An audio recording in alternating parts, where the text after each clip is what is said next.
Hello everyone. In this module number 4, we will study hydrate formation, in which vapor pressure versus temperature. In solid gas system, in hydrate formation, 3 different ways are there. The first way is a dehydration, second is a rehydration, and third one is a vapor pressure versus temperature. In this module, we will focus on vapor pressure versus temperature. The temperature on pressure of water vapor in equilibrium with copper sulfate crystallohydrate is shown in the following pressure temperature phase diagram. This is a pressure temperature phase diagram. On x-axis, the temperature parameter is taken, and on y-axis, the pressure parameter is taken. In this phase diagram, there are different curves are present with different areas. For example, in this phase diagram, the curve OA, curve OB and curve OC are present, and the area POA is first one, second area is area AOB, third area is area BOC, and fourth one is area COQ. These 3 different lines and 4 different curves are present in this phase diagram. Now we are going to apply the phase rule for each line and for each curve. So the application of the phase rule initially for different curves. In this diagram, the first curve is curve OA, on which the curve OA, the copper sulfate pentahydrate is present along with copper sulfate trihydrate and water vapor.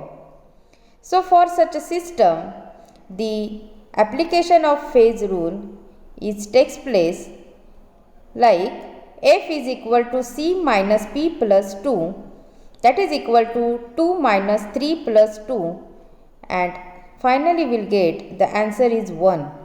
Means the value of degree of freedom, that is F, is equal to 1, and hence for such a system we can say the system is a univariant. This is all about the curve OA. Similarly, we are going to apply the phase rule for the remaining curve. The next curve is a curve OB. In the curve OB, on which the copper sulfate trihydrate, copper sulfate monohydrate and water vapor coexist. Hence for such a system, the application of phase rule takes place like F is equal to C minus P plus 2, that is equal to 2 minus 3 plus 2, and we will get the result is 1. The value of degree of freedom, that is F, is equal to 1.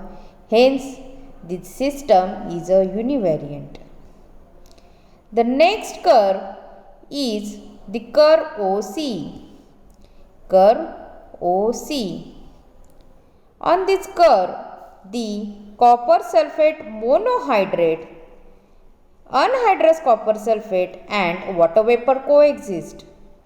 And for such a system, the application of phase rule is takes place like F is equal to C minus P plus 2, that is equal to 2 minus 3 plus 2, and F is equal to 1.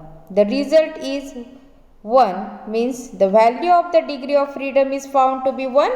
Hence, for such a system, we can say the system is a univariant. After application of this phase rule to each curve, we are going to apply the phase rule for the different areas. So, initially, the first one, the area POA, the area POA. In this area, the copper sulfate pentahydrate and water vapor are coexist. Hence, the value of number of phases, that is P, is found to be 2. We are studying the two component system. Hence, ultimately the value of C is found to be 2 here, and for such a area POA, the phase rule is F is equal to 2 minus 2 plus 2. The answer becomes 2. Hence, the value of the degree of freedom is 2. As the value of degree of freedom is 2, we can say the system is bivariant. Similarly, we are going to apply the phase rule for the remaining curves or the areas. For the remaining areas, the next one, the area AOB. Area AOB. For this area, or in this area, the two phases are coexist like copper sulfate trihydrate and water vapor.